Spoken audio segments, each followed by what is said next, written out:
Hey photography friends, welcome back to my channel.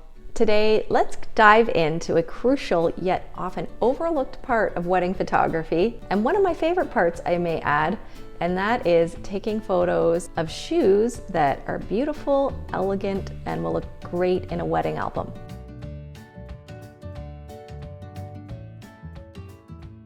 I have always loved shoes.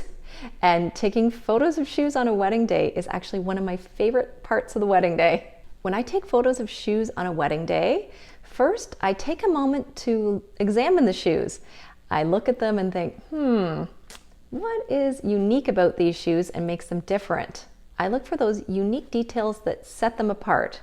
Is there some special embroidery on them? Is there a red sole? Just make a note of what makes the shoes special. And then when I position the shoes, I try to position them to highlight that unique aspect of them. With detailed photos, all the little details matter. So I always prepare the shoes before I take a photo of them. Before taking any photos, I make sure the shoes are pristine and look as good as they can. I fasten any buckles or I tie up any laces, and I give them a quick once over to make sure they're clean and look as good as they can. Messy looking shoes do not look good in photos, so make sure to not skip this step. And then I select a clean, neutral backdrop to highlight the shoes. If I can, I'll opt for a white or light neutral color surface. And if I'm lucky, there will be a bed or a table near a window where I can place the shoes. If I put the shoes on a bed, I make sure to position them away from any pillows or clutter that may be distracting. Something that's really important that a lot of photographers don't understand,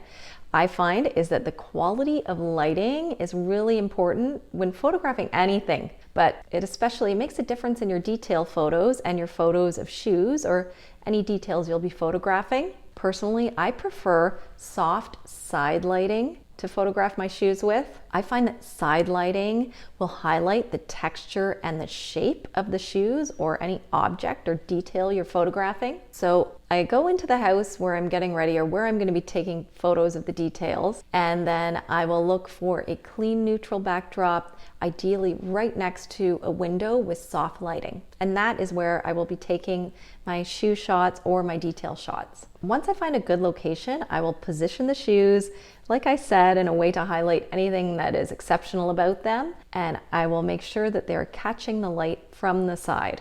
When the natural light is lacking, for example, if you are starting your photos at like 5 a.m. or something and the sun hasn't risen yet, this has happened to me before, you need to improvise because you wouldn't have any window light in that case.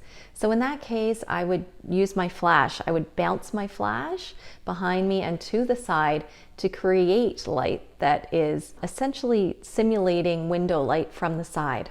I like using my 85mm around f2.5 because that gives it a dreamy look to the photos, and it will ensure that the foreground and the background are a little bit blurry, which looks really nice. Let's take a closer look at a real life example that I photographed a few months ago at a wedding I shot. In this example, there was a spare bedroom with a window to the side of the bed, and the bed was really nice, except the bedding was a little bit wrinkly, and I thought that the wrinkles are going to show up in the photos. That's the thing with detail photos. Anything that isn't perfect is going to show up. So I brought this little mini backdrop with me that I'd bought off Etsy. It was a white backdrop, and I used it to create a seamless background behind the shoes. And then I also added the bride's veil on top of that background to add just a little bit of softness to the image. So first of all, like I mentioned before, I fastened the straps of the shoes because